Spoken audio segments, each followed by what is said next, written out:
Et on va poursuivre l'enseignement de dimanche passé sur l'humilité. En fait, il était question pour nous de commencer cette série sur tout le conseil de Dieu, sur tout ce que Jésus-Christ a enseigné.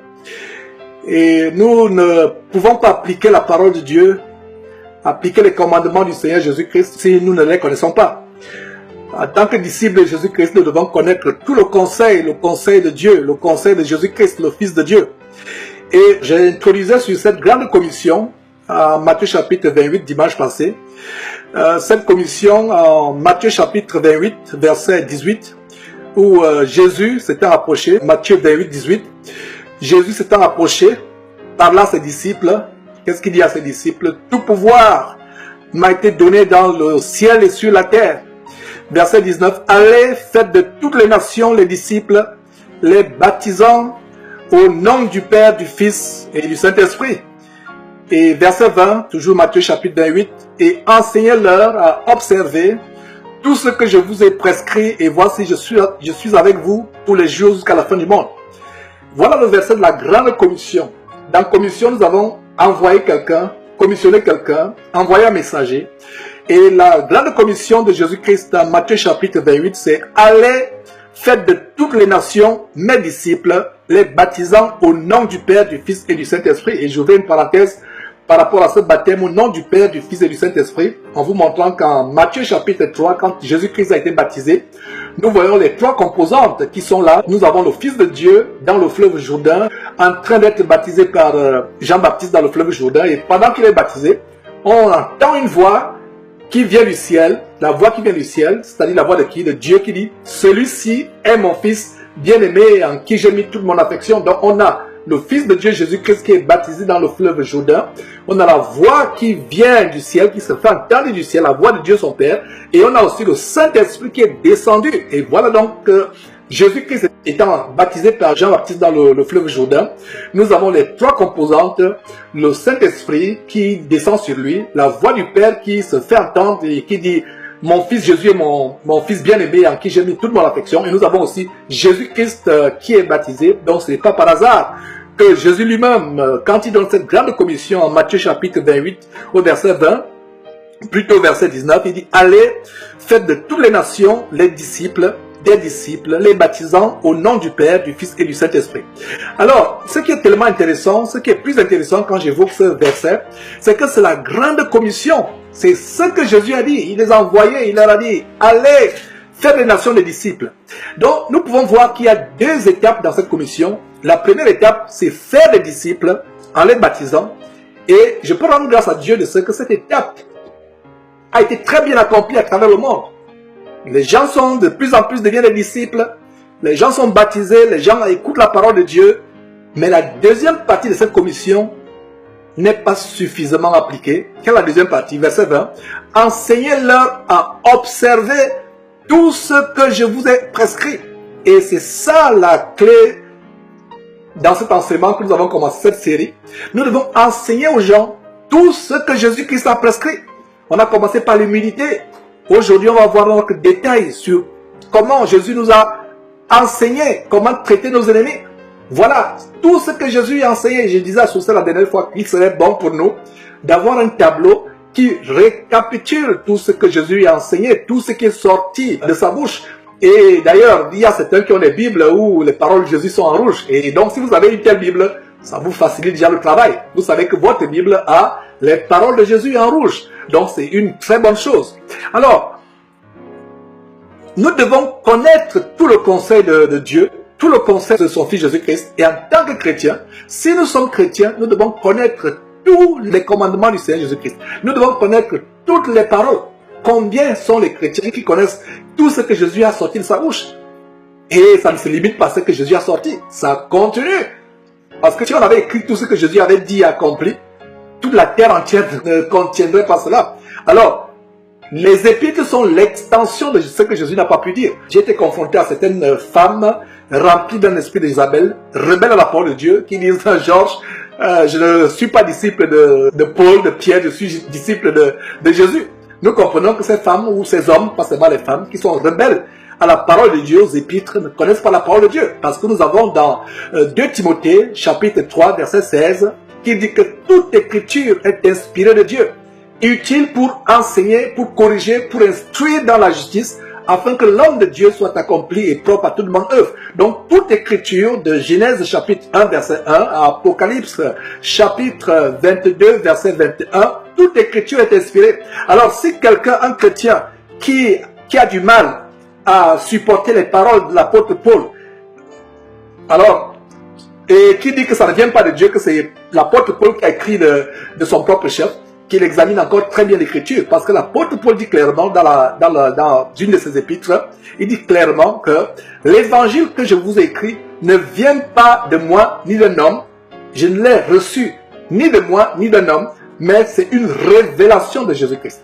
Donc tout ce que nous avons dans la parole de Dieu, c'est une révélation de Jésus-Christ. Et vous pouvez aussi voir dans 2 Pierre, chapitre 1, versets 20 à 21, sachant tout d'abord vous-même qu'aucune prophétie de l'écriture ne peut être l'objet d'interprétation particulière, car ce n'est pas par une volonté d'homme que la parole a été écrite, que la prophétie de la parole ou la parole a été écrite, mais c'est poussé par le Saint-Esprit que les gens ont parlé de la parole de Dieu.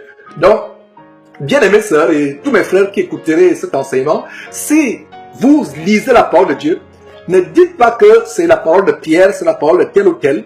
Et d'ailleurs, c'est l'argument que les musulmans ou les bouddhistes, les ennemis de Dieu, prennent pour enlever à la Bible toute l'autorité. Et sachez que la Bible, c'est la parole et la volonté de Dieu révélée.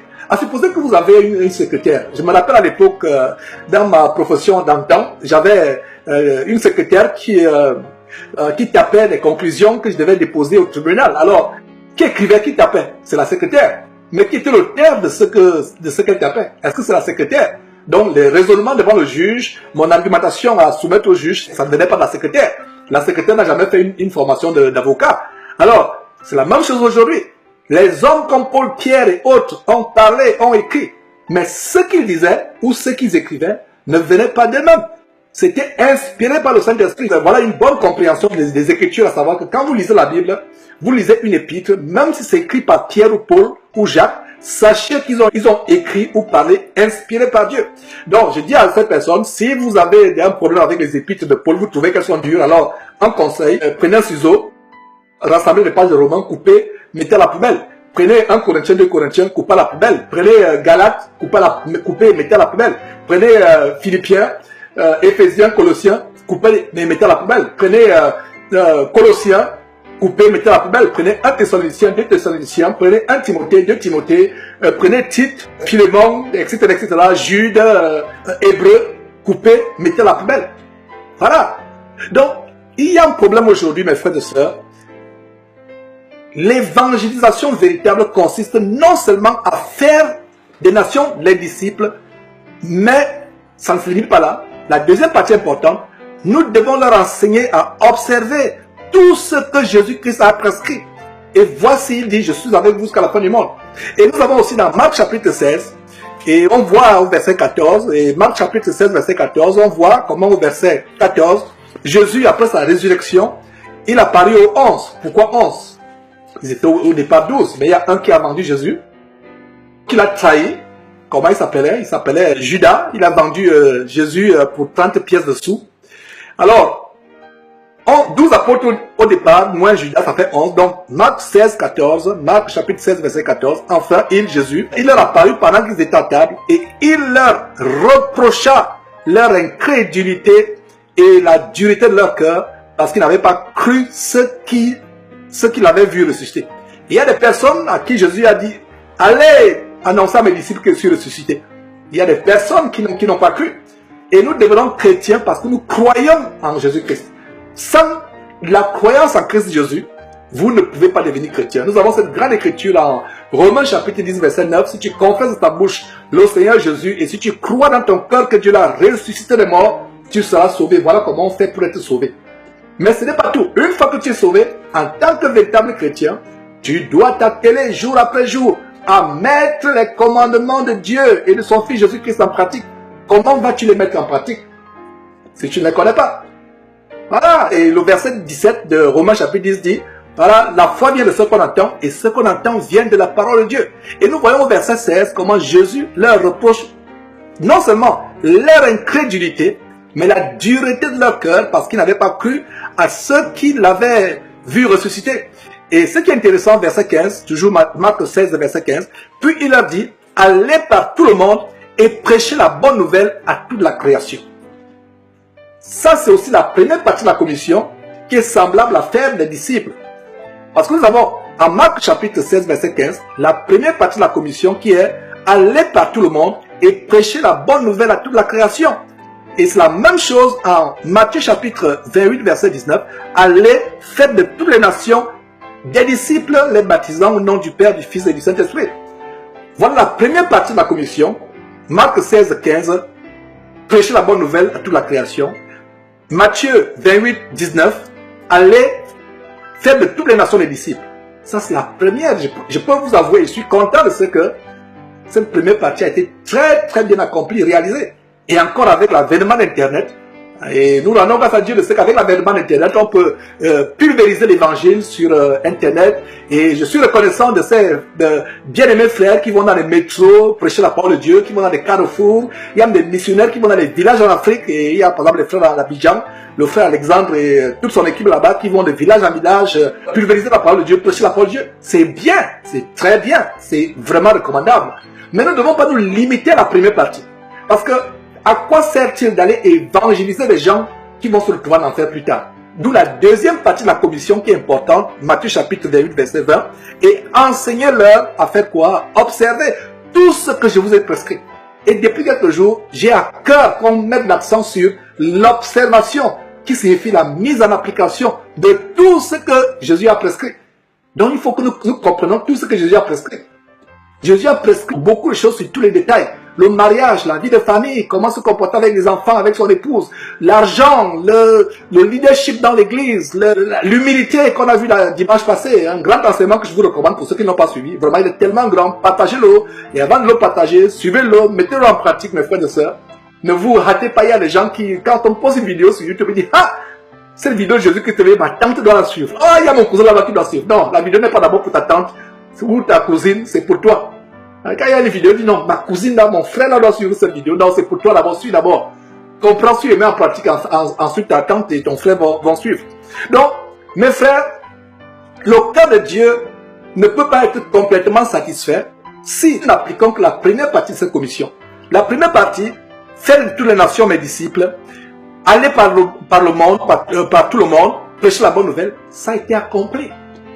Et s'il y a vraiment un endroit de la terre où on n'a pas encore entendu parler de Jésus-Christ, c'est peut-être qu'ils vivent à l'époque primitive où ils n'ont pas de technologie, n'ont pas l'accès sur Internet.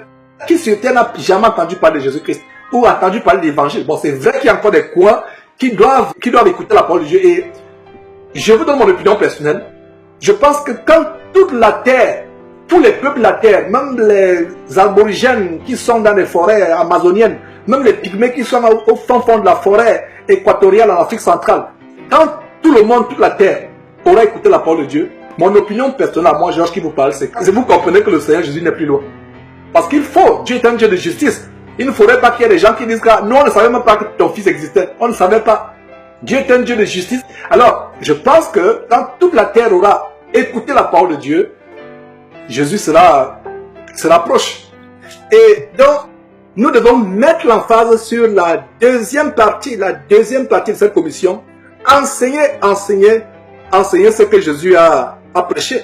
Et aujourd'hui, nous allons mettre l'accent sur un détail, et c'est la deuxième série, la deuxième partie de la série. On pourra même arriver à 100. On va essayer beaucoup de choses. Et soyez prêts, attachez vos ceintures. Je vous invite à embarquer à cette très bonne aventure où nous allons étudier tout ce que Jésus a enseigné, sur tous les détails, même les petits détails de la vie, les choses insoupçonnées que vous n'aurez jamais imaginé que Jésus a dit. On va étudier cela. Donc aujourd'hui, c'est comment s'occuper de nos ennemis, comment traiter nos ennemis. Alors, lisons ce que Jésus dit. Avant de commencer sur comment traiter nos ennemis, il y a un aspect de cette introduction que je vais compléter. Alors on peut voir ce que Jésus dit à Matthieu chapitre 5. Matthieu chapitre 5 verset 17. Matthieu chapitre 5 verset 17. Ne croyez pas que je sois venu pour abolir la loi ou les prophètes. Je suis venu non pour abolir, mais pour accomplir.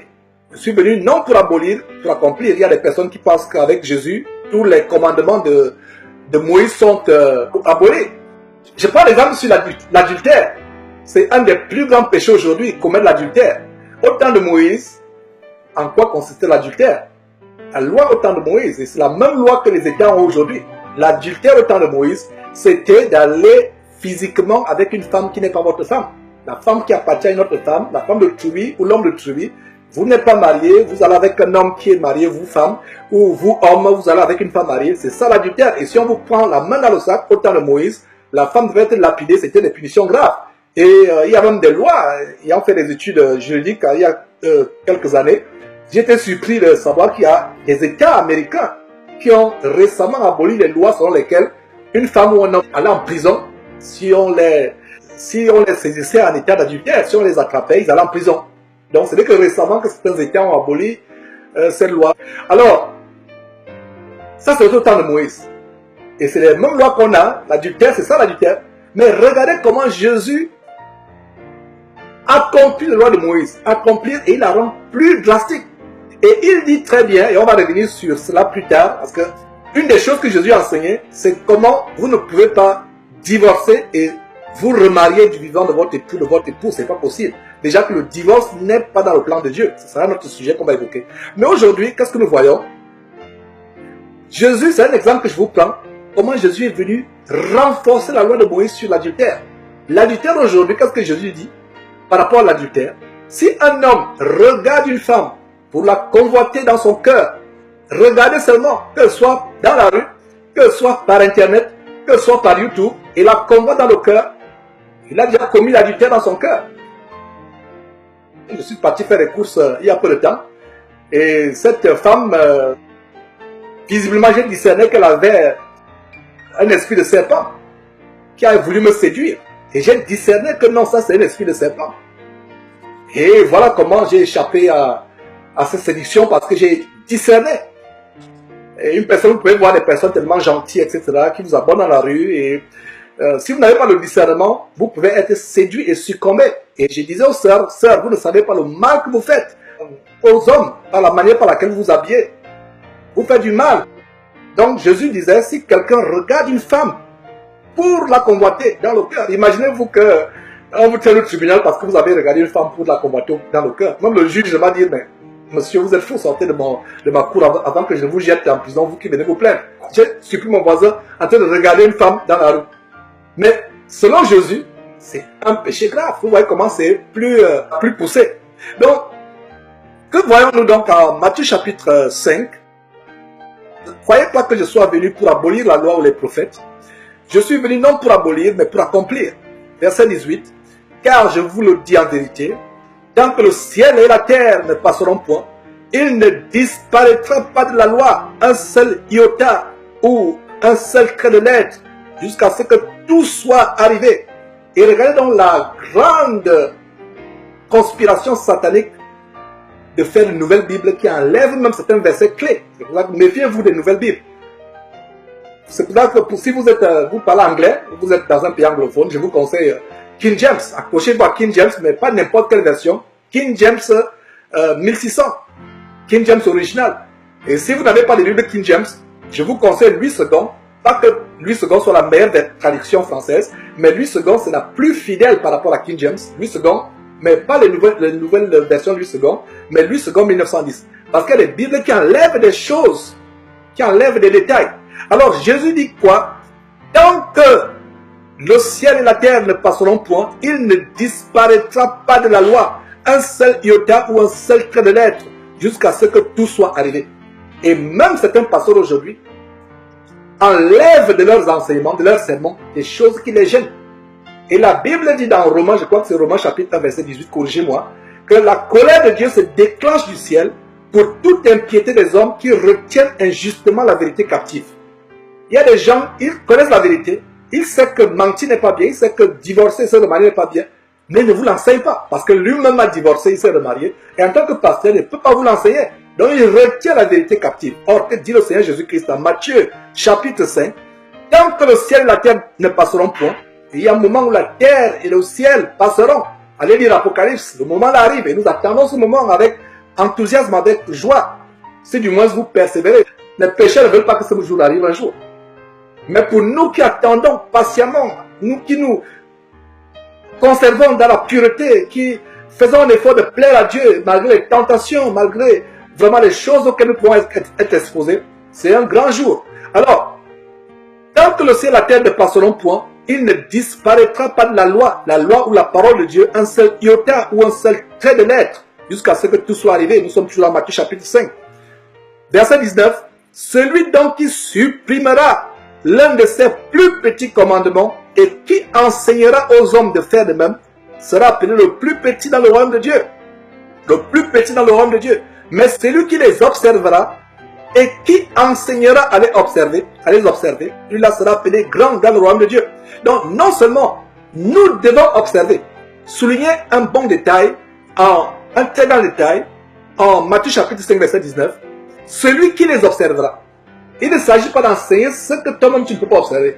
Tu enseignes qu'il ne faut pas voler, toi-même tu voles. Tu enseignes qu'il ne faut pas faire la fraude ou mentir, toi-même tu fais la fraude ou tu mens. Tu enseignes qu'il ne faut pas avoir le sexe avant le mariage, toi-même tu as le sexe avant le mariage. Tu enseignes qu'il ne faut pas tromper ton épouse, toi-même tu trompes ton épouse. Voilà. Donc, nous devons nous-mêmes observer d'abord en tant que prédicateurs de l'évangile et enseigner aux autres à les observer.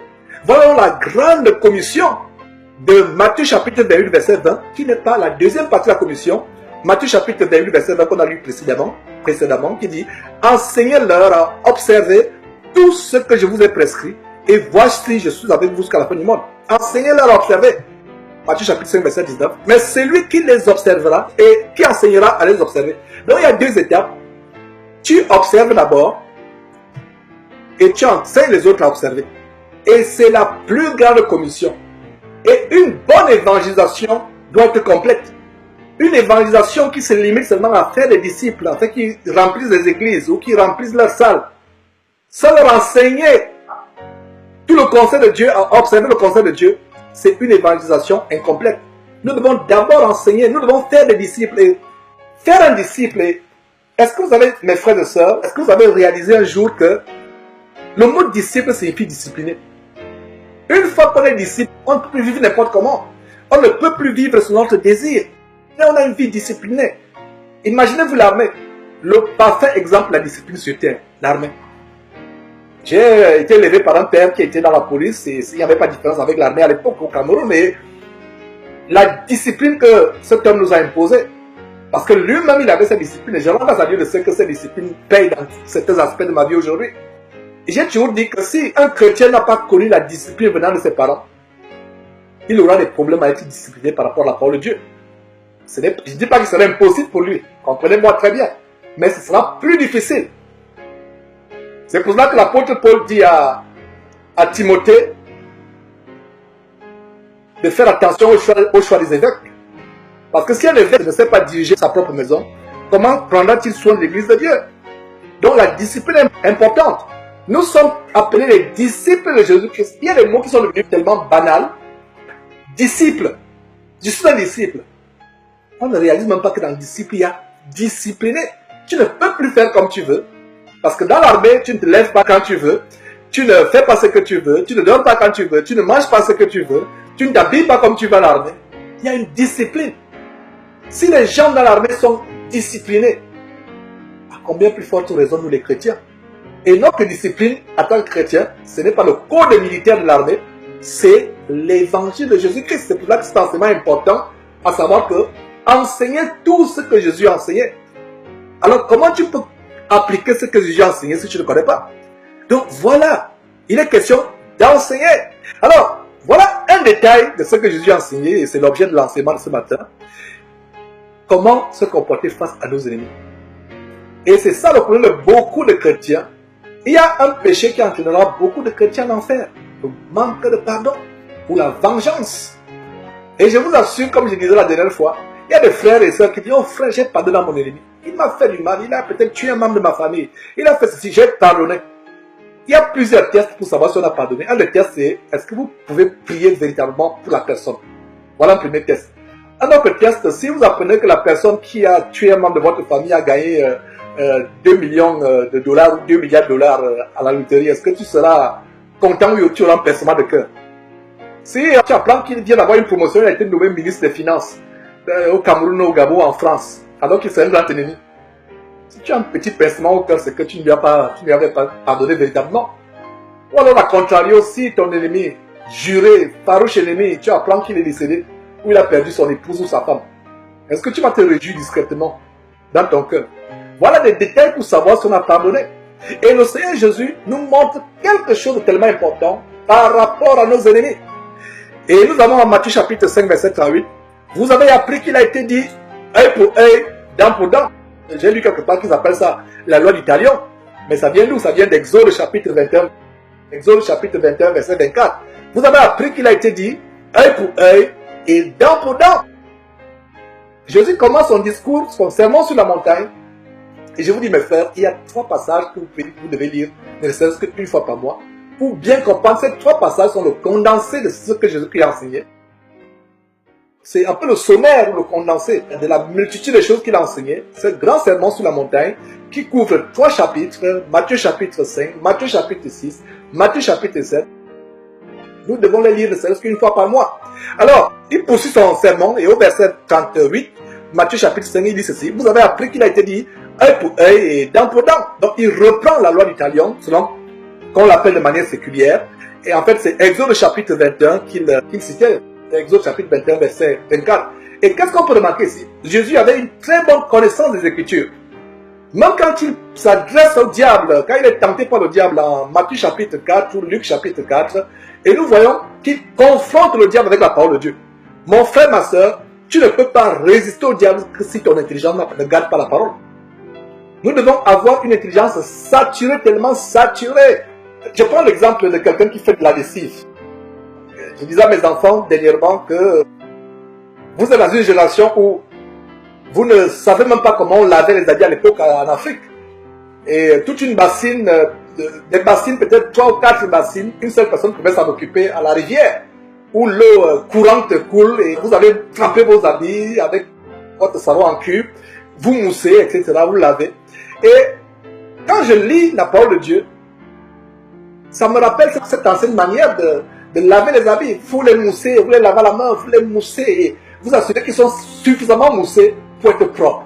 Alors, aujourd'hui, pour avoir une vie propre en Christ, pour avoir une vie propre, une vie tellement sans tache en Christ, il faut sérieusement mousser notre intelligence avec la parole de Dieu. Il faut que ce soit moussé.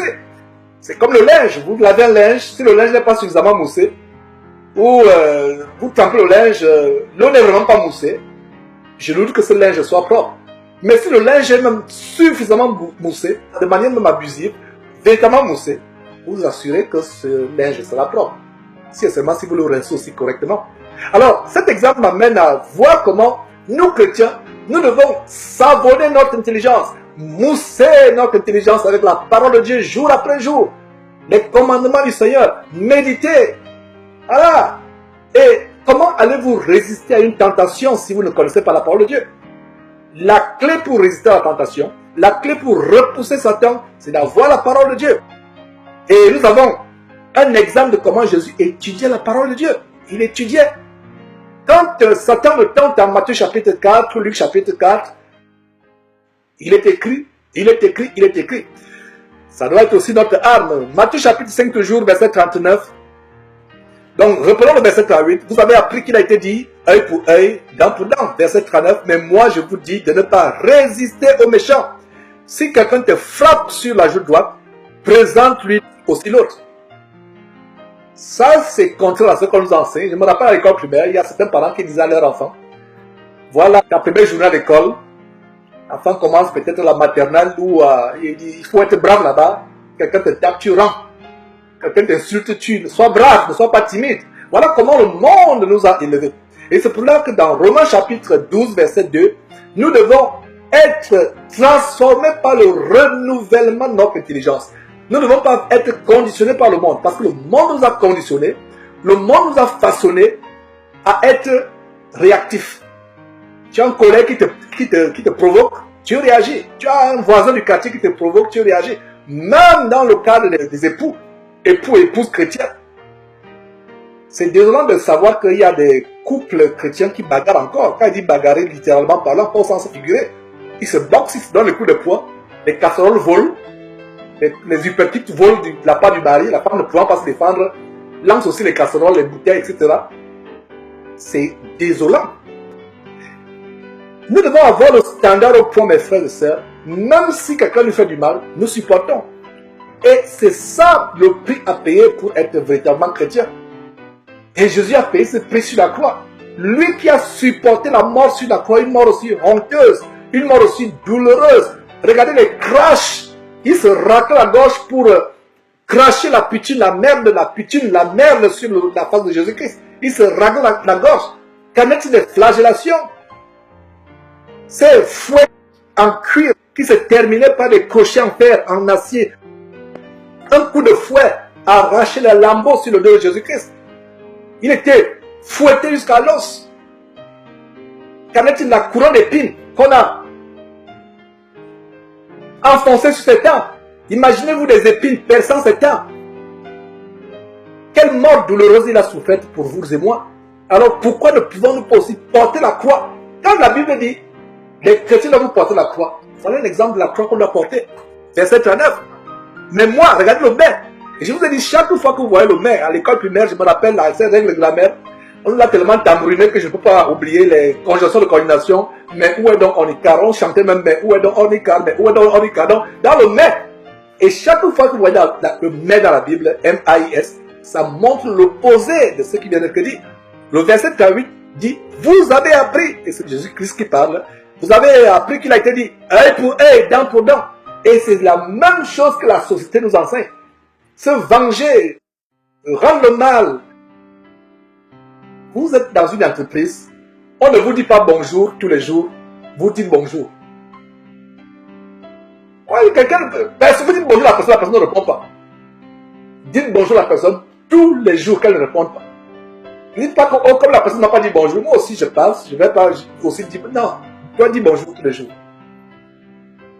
Le monde nous a appris, nous a conditionnés à agir, à faire comme les autres font. Nous ne sommes pas les autres. Et c'est ça le prix à payer pour être chrétien. Verset 39. Mais moi, Jésus, contrairement à ce que vous avez appris dans la loi, contrairement à ce que vos familles vous ont enseigné, contrairement à ce que la famille, la société vous a inculqué, mais moi, Jésus, verset 39, Matthieu chapitre 5, verset 39, je vous dis de ne pas résister aux méchants. Si quelqu'un te frappe sur la joue droite, présente-lui aussi l'autre. Si quelqu'un veut plaider contre toi et prendre ta tunique, laisse-lui encore ton manteau. Regardez, quelqu'un prend ta veste et dit non, tu ne voulais pas ma veste. Attends, j'enlève ma chemise. Je te donne aussi ma chemise. Si quelqu'un veut plaider contre toi et prend ta tunique, laisse-lui quoi?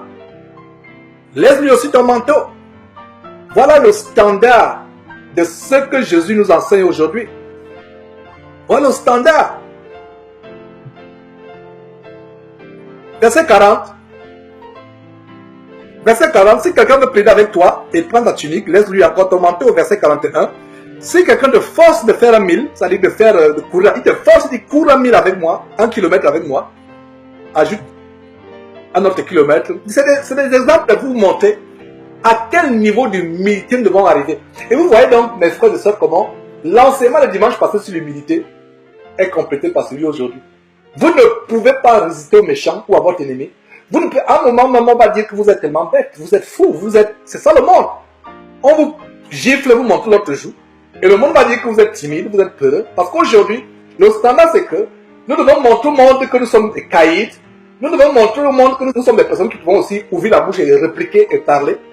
Mais qu'est-ce que nous voyons ici? Si quelqu'un veut plaider contre toi et prendre ta tunique, laisse-lui encore quoi? Ton manteau. Non seulement la tunique, mais ajoute le manteau. Donc si quelqu'un te force à faire 1 kilomètre avec lui, fais-en 2 avec lui.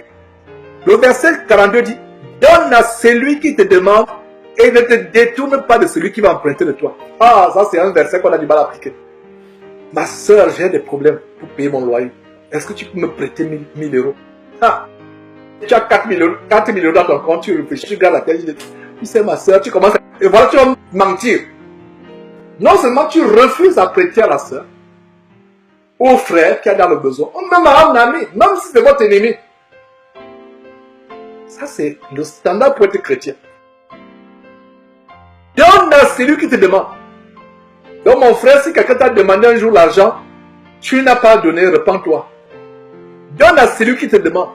Et ne te détourne pas de celui qui va emprunter. Donc il y a deux aspects ici. Demander et emprunter. C'est ça les chrétiens. Quelqu'un te demande si tu as de quoi donner, donne.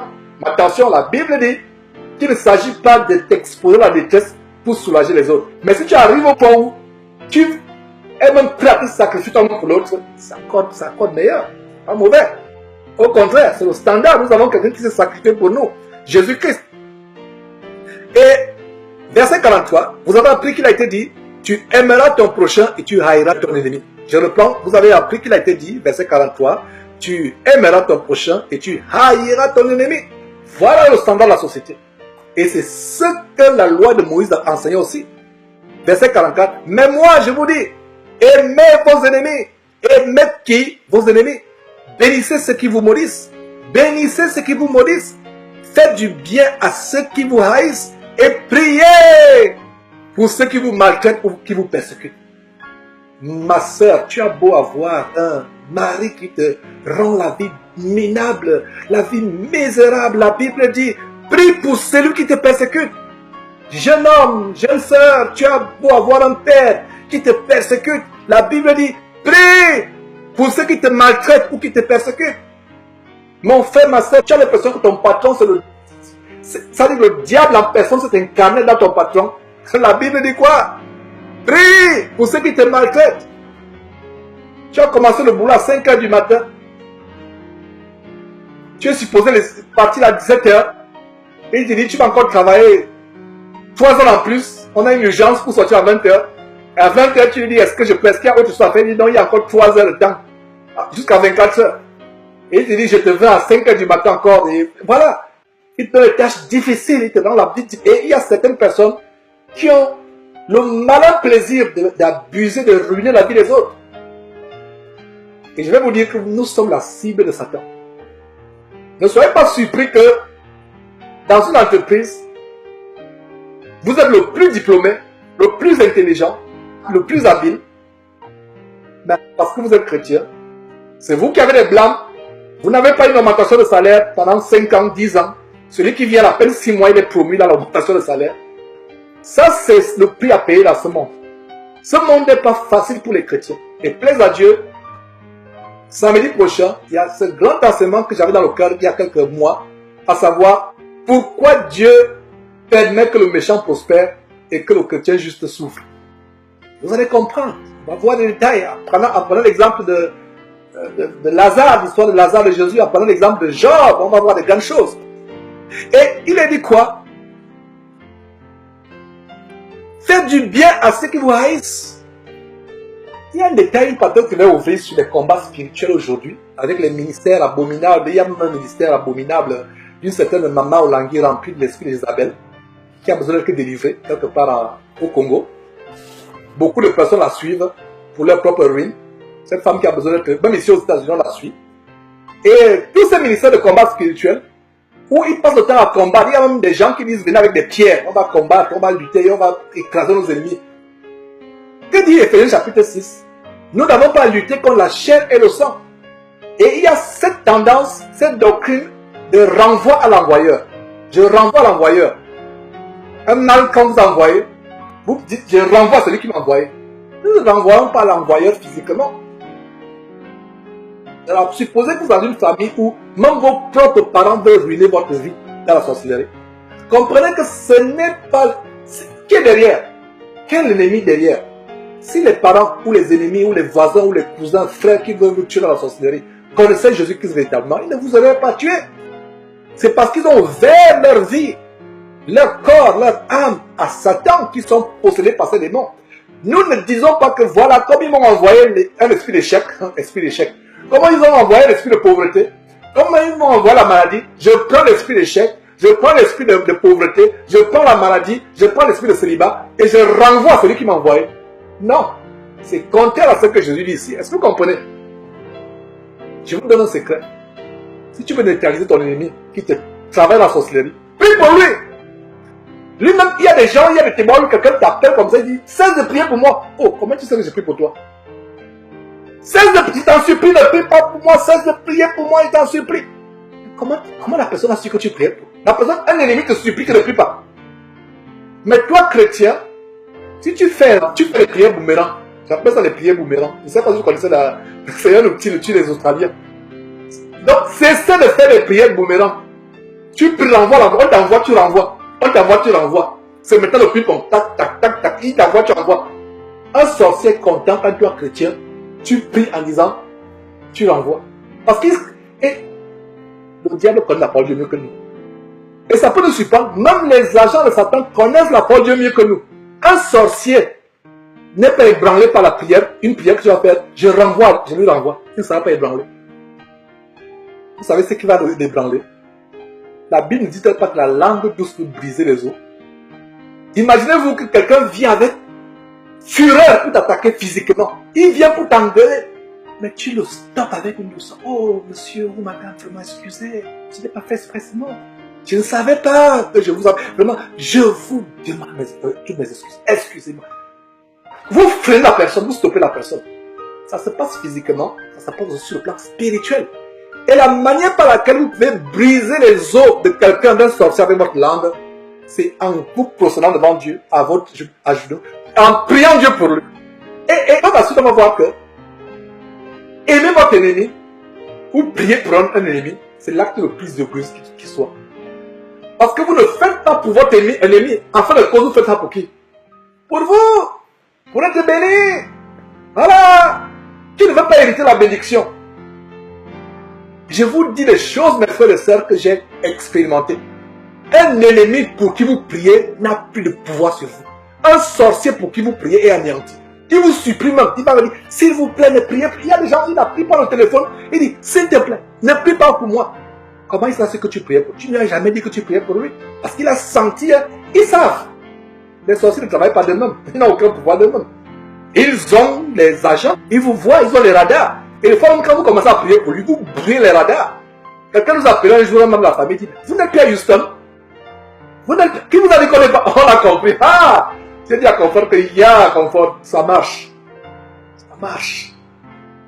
Et puisqu'on savait justement qu'il y avait un radar sur notre famille, donc on a bloqué ce radar. Et une manière de bloquer le radar, commencer à prier pour la personne. Donc c'est les prières boomerang. Renvoie l'envoyeur. Je renvoie l'envoyeur. Vous ne renvoyez pas l'envoyeur, vous renvoyez sur vous-même. Continuez à renvoyer l'envoyeur, vous faites du mal à vous.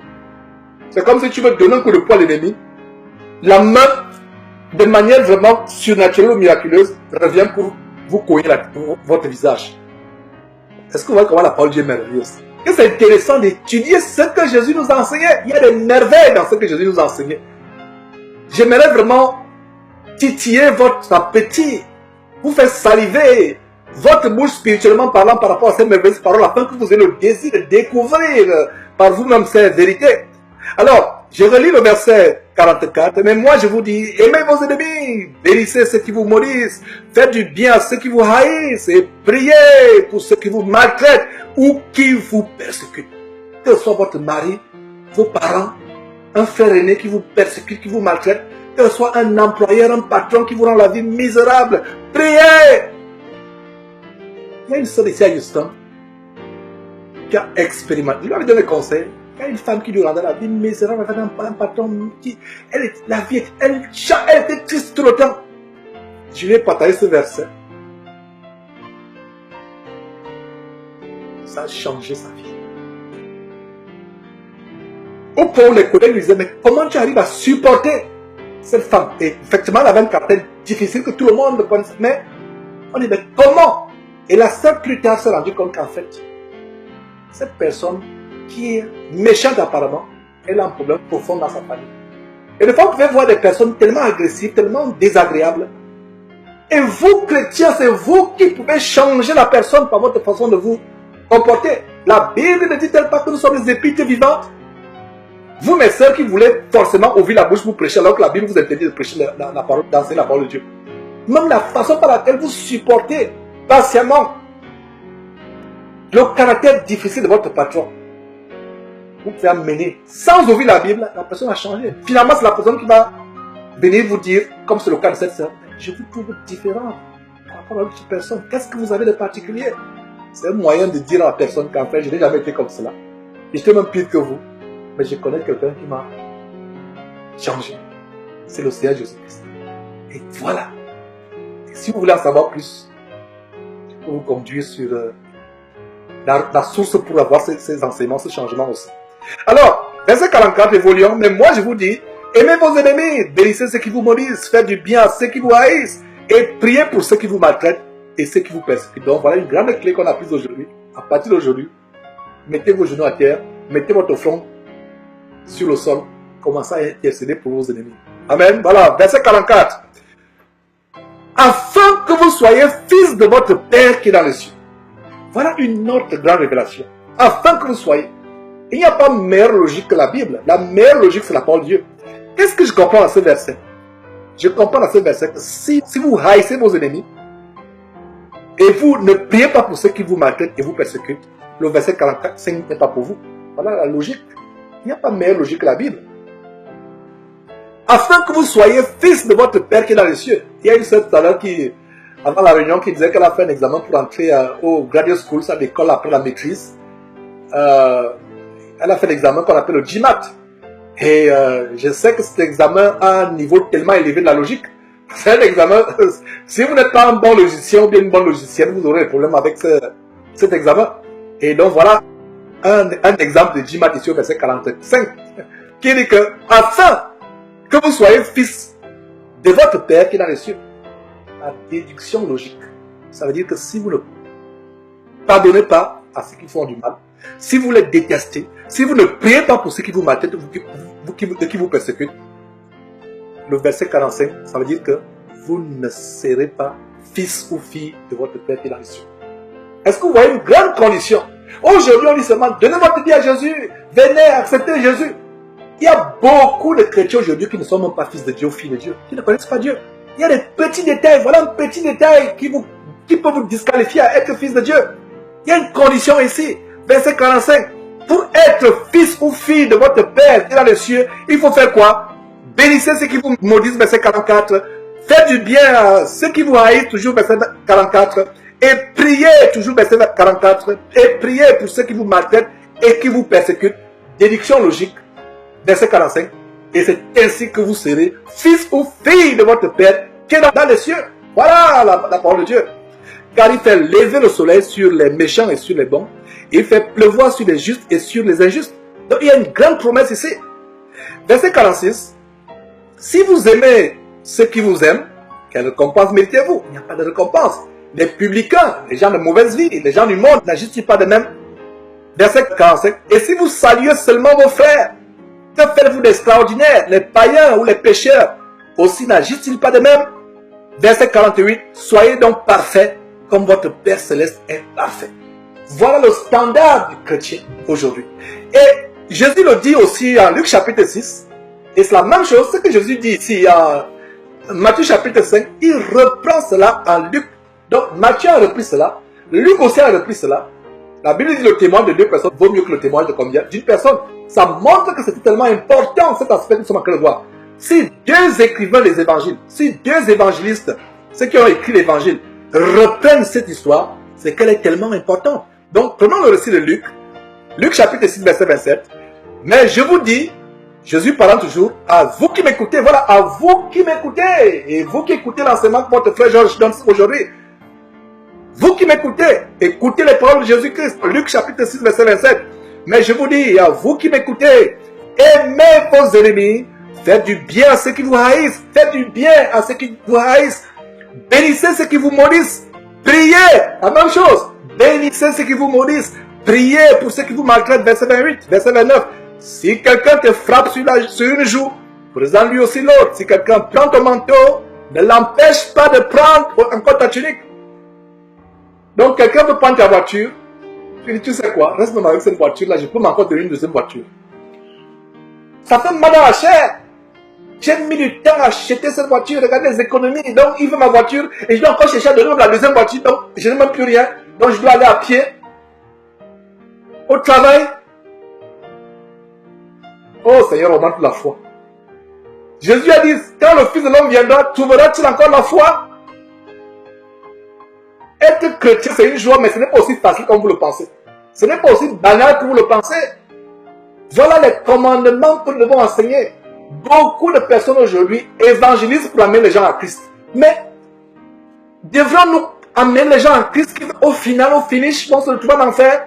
Voilà un verset qu'on a vu en Matthieu chapitre 5, au verset 45, qui dit que si vous ne priez pas pour ceux qui vous maltraitent ou qui vous persécutent, vous ne faites pas du bien à ceux qui vous haïssent, vous ne pouvez pas être fils de votre Père qui est dans les cieux.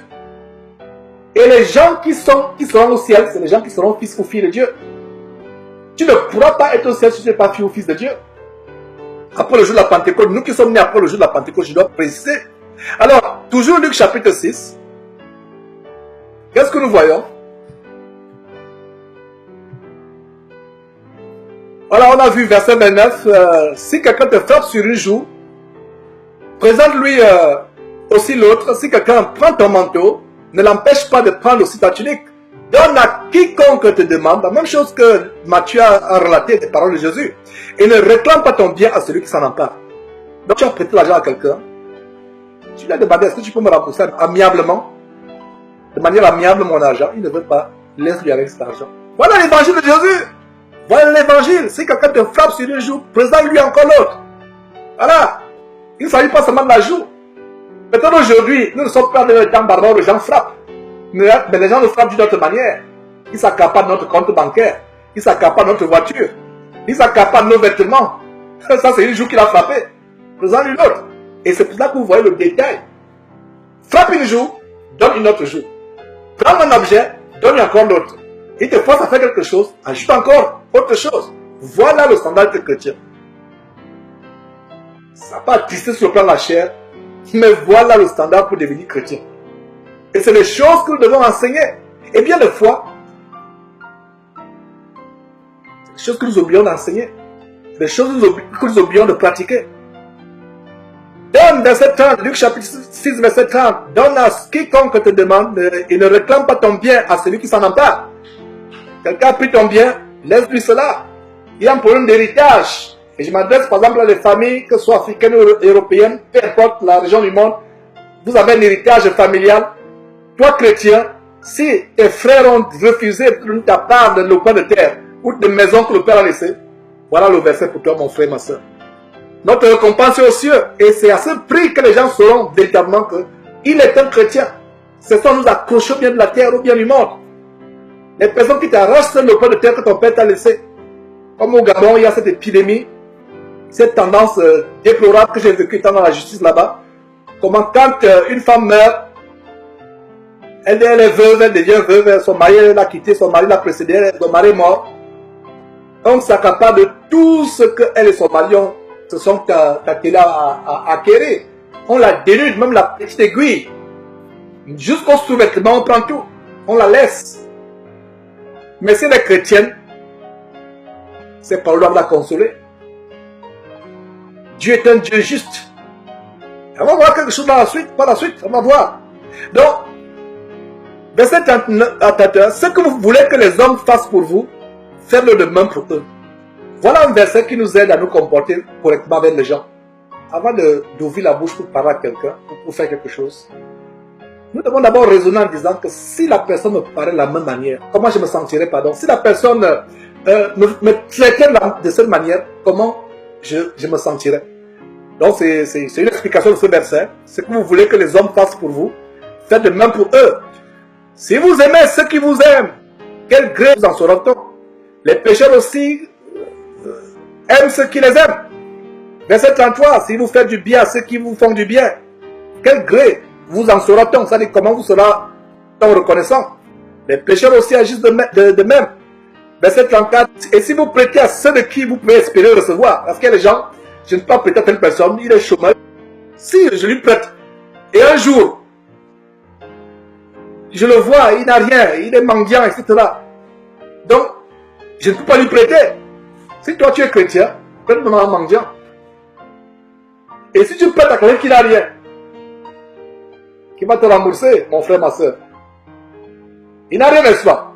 Mais tu lui prêtes, Dieu va te rembourser. Même au centuple, même 1000, il y a Dieu, c'est Dieu qui va te rembourser. Parce que Dieu sait que tu as prêté à quelqu'un qui n'avait pas de moyens. Dieu sait que tu as donné à manger, à boire à quelqu'un qui n'a pas de moyens et tu auras la récompense. Faire du bien ou pardonner à nos ennemis ou prier pour nos ennemis ou faire du bien tout court au prochain, c'est des actes égoïstes parce qu'au final, c'est pour toi que tu fais. C'est pour toi. Alors, verset 34 à nouveau, et si vous prêtez à ceux de qui vous espérez recevoir, quel gré vous en sera-t-on? Les pécheurs aussi prêtent aux pécheurs afin de recevoir l'appareil.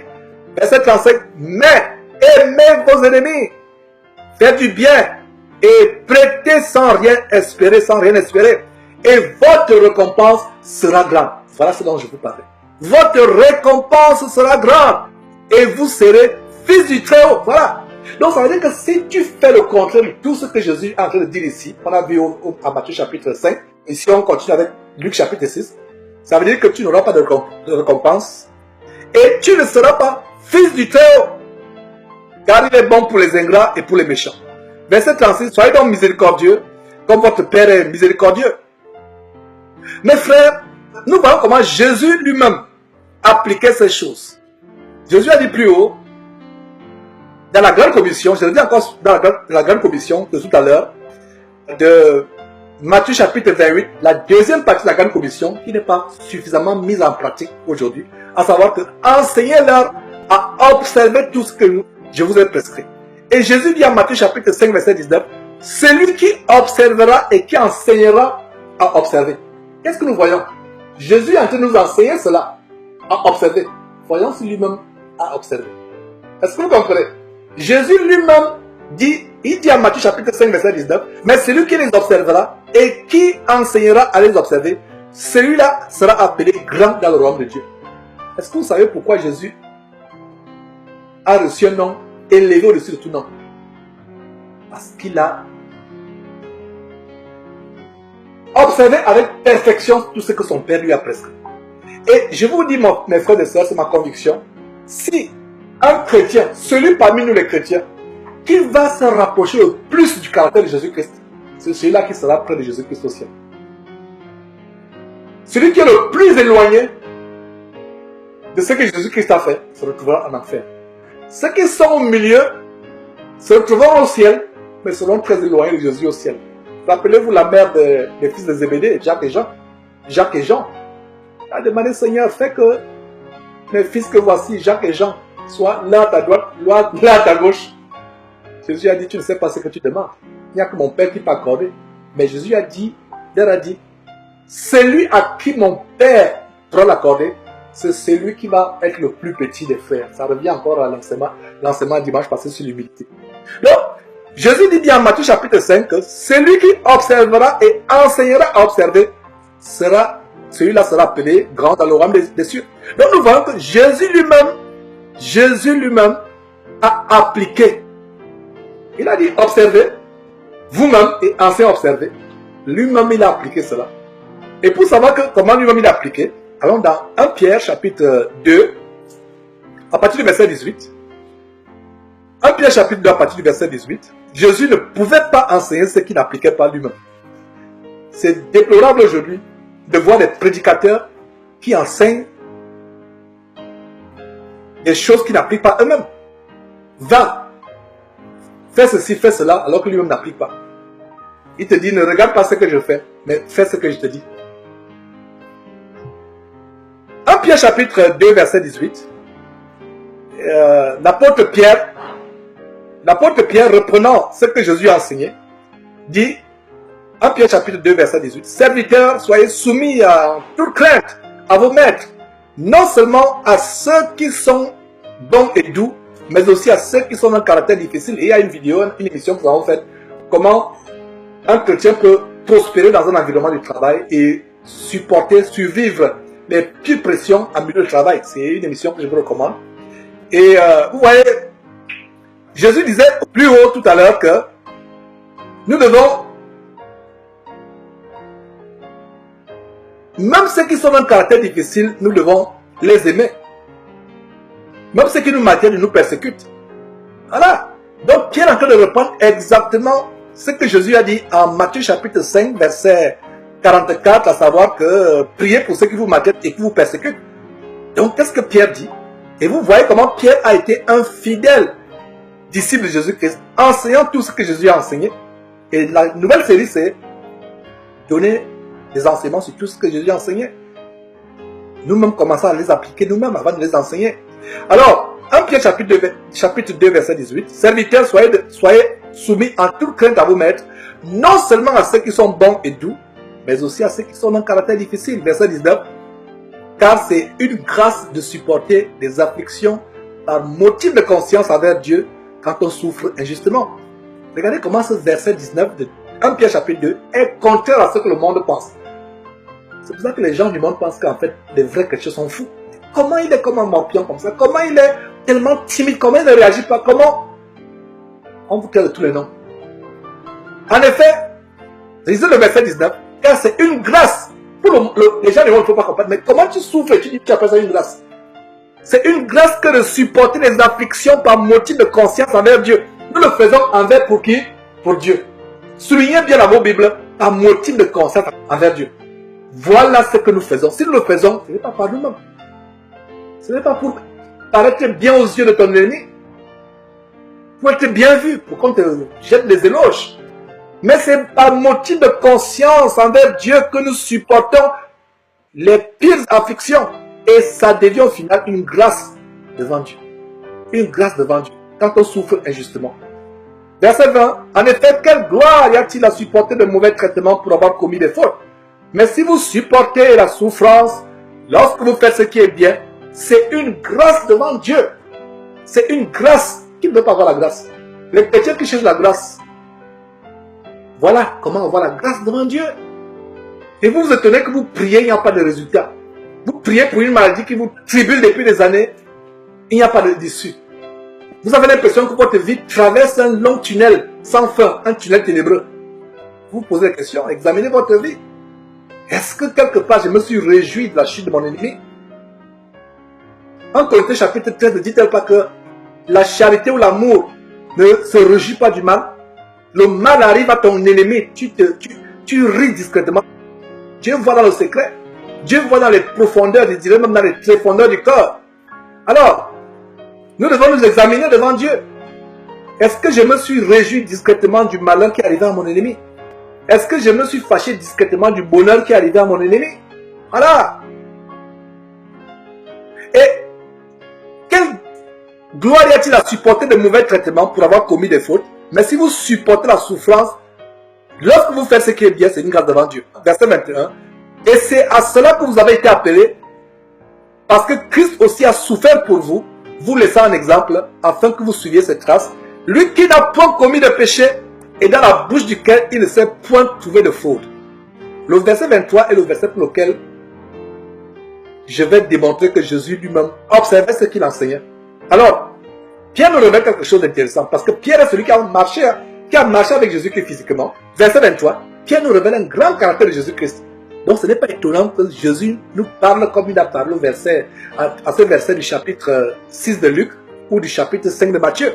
Alors le verset 23 de 1 Pierre chapitre 2, lui, Jésus, le témoin de Pierre au sujet de Jésus. Donc verset 23, lui qui, c'est-à-dire Jésus, injurié, ne rendait point d'injure, maltraité, ne faisait point de menaces, mais s'en remettait à celui qui juge justement.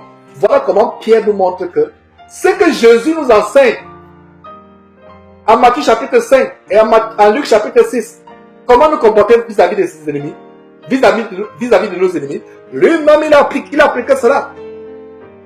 Est-ce que vous comprenez à ce moment pourquoi c'est important en tant que prédicateur de l'évangile de ne pas seulement dire aux gens d'observer, nous-mêmes nous devons commencer par observer. Vous voyez un pasteur qui vit dans la débauche, dans l'adultère, dans la fornication, mais le dimanche, il se tient sur leur pupitre abominable pour commencer à vous sermonner. Mais c'est là où tu te rends compte que... Et vous qui êtes même là, vous ne sortez pas. Vous connaissez la vie du pasteur, mais il a le culot diabolique de venir vous sermonner sur la débauche sexuelle ou bien sur la chasteté. Lui-même, il n'est pas chaste. Sa femme n'est pas chaste. Et il vient vous sermonner. Voilà. Mais ici, nous voyons comment Jésus lui-même, qui nous a dit comment nous comporter face à nos ennemis, lui-même, on l'injuriait, il ne rendait pas d'injure. On le maltraitait, il ne faisait pas de menaces, mais s'en remettait à qui? À son Père Dieu qui est au ciel, qui juge justement. Et regardez au verset 24, lui qui a porté lui-même nos péchés en son corps sur le bois, c'est-à-dire la croix, afin que mort au péché, nous vivions pour la justice, lui par les meurtrissures duquel vous avez été guéris. Concluons cet enseignement, tout simplement en montrant comment Paul et Pierre ont enseigné exactement ce que Jésus enseignait. Ils ont bien compris, sur la base de Matthieu chapitre 5, que si ils observent eux-mêmes ce que Jésus enseignait, et ils enseignent aux autres d'observer, ils auront une grande place dans le royaume de Dieu. C'est pour cela que Paul et Pierre, dans leurs épîtres, rappellent ce que Jésus a enseigné. Nous avons Paul écrivant aux Corinthiens, 1 Corinthiens chapitre 4, verset 12. Nous nous fatiguons à travailler de nos propres mains, injuriés, nous bénissons, persécutés, nous supportons. Voilà comment Paul, qui n'a pas marché avec Jésus-Christ physiquement, reprend ce que Jésus a dit et ce que Jésus-Christ a fait. Lui-même, c'est un témoignage de ce que Jésus a enseigné. Injurié, Paul ne répondait pas. Persécuté, il supportait. Allons dans Romains chapitre 12, toujours Paul, cette fois-ci ce n'est plus aux Corinthiens, mais aux Romains qu'il écrit. Romains chapitre 12, verset 14. Bénissez ceux qui vous persécutent. Bénissez et ne maudissez pas. Ça vous rappelle quoi? Ce que Jésus a enseigné en Matthieu chapitre 5 et en Luc chapitre 6. Voilà, ils enseignent exactement ce que Jésus a enseigné. Voilà ce que les prédicateurs aujourd'hui doivent faire. Enseigner tout ce que Jésus a enseigné. Donc, verset 17. Ne rendez à personne le mal pour le mal. Recherchez ce qui est bien devant tous les hommes. Ne rendez à personne le mal pour le mal. C'est ce qu'on a vu précédemment. Voilà, verset 18. S'il est possible, autant que cela dépend de vous, soyez en paix avec tous les hommes. Autant que cela dépend de vous. Mais si ton ennemi ne veut pas la paix que tu lui offres, bon, tu as fait ta part. Mais autant que cela dépend de nous, soyons en paix avec tous les hommes. Regardez le beau verset 19. Ne vous vengez pas vous-même. Donc, les prières boomerang renvoient l'envoyeur. Je renvoie le célibat. Je renvoie la stérilité. Je renvoie le chômage. Je renvoie ceci. Je renvoie la pauvreté. Je renvoie l'envoyeur. Je renvoie. Non, c'est les prières boomerang. Ne vous vengez pas vous-même, bien-aimés, mais laissez agir la colère. Car il est écrit, à moi la vengeance, à moi la rétribution, dit le Seigneur. Le temps du Seigneur est meilleur. La vengeance du Seigneur est même terrifiante. Verset 20, regardez le grand verset 20. Paul reprend, écrivant aux Romains, reprend exactement ce que son Seigneur et Maître Jésus lui a enseigné. Et c'est ce que nous devons faire aujourd'hui. Romains 12, 20. Mais si ton ennemi a faim, fais quoi? Ferme-lui la porte. Ça, non, si vous lisez ça, c'est que vous avez certainement une des deux Bibles homosexuelles. Mais la vraie Bible dit quoi? Mais si ton ennemi a faim, donne-lui à manger. S'il a soif, donne-lui à boire. Car en agissant ainsi, ce sont des charbons ardents que tu amasses sur sa tête. Et en lisant ce verset de Romains chapitre 12, verset 20, si ton ennemi a faim, donne-lui à manger. S'il a soif, donne-lui à boire. Car en agissant ainsi, ce sont les charbons ardents que tu amasseras sur sa tête. Nous constatons que Paul a cité textuellement Proverbe chapitre 25, verset 21 à 22. Donc, le roi Salomon avait déjà anticipé les enseignements de Jésus-Christ. Que c'est merveilleux. Romains 12, 20, qu'on vient de lire, c'est textuellement ce que le roi Salomon dit en Proverbe chapitre 25. Lisons Proverbe chapitre 25, verset 21 à 22. Si ton ennemi a faim, donne-lui du pain à manger. S'il a soif, donne-lui de l'eau à boire. Verset 22. Car ce sont des charbons ardents que tu amasses sur sa tête et l'Éternel te récompensera. Voilà, Proverbe de Salomon ajoute un détail que Paul n'a pas mentionné. Te récompensera. Et c'est la même récompense qu'on voit quand Jésus parle. La récompense au ciel. Nous avons la récompense au ciel. Jésus dit en Luc chapitre 6, verset 35, que notre récompense sera grande dans les cieux. Et non seulement notre récompense sera grande, nous aurons la certitude d'être fils ou fille de Dieu. Regardez comment la parole de Dieu s'accorde comme les mains d'une chienne. Et c'est merveilleux, mes frères et sœurs. Est-ce que vous saviez que l'apôtre Paul pouvait citer littéralement Proverbe? Ça veut dire que l'apôtre Paul étudiait, lisait beaucoup la parole de Dieu. Et le verset 21 de Romains chapitre 12 de dire, ne te laisse pas vaincre par le mal, mais surmonte le mal par le bien. Voilà. Regardez comment l'apôtre Paul, dans deux épîtres, l'Épître aux Corinthiens, l'Épître aux Romains rappellent textuellement les paroles de Jésus-Christ en Luc chapitre 6 et Matthieu chapitre 5. Qu'en est-il de Pierre? 1 Pierre chapitre 3 verset 9. Ne rendez point mal pour mal ou injure pour injure, bénissez au contraire, car c'est à cela que vous avez été appelés afin d'hériter la bénédiction. C'est ainsi, voilà, je relis Pierre, et Pierre reprend textuellement Luc chapitre 6 verset 35 qu'on a lu tout à l'heure.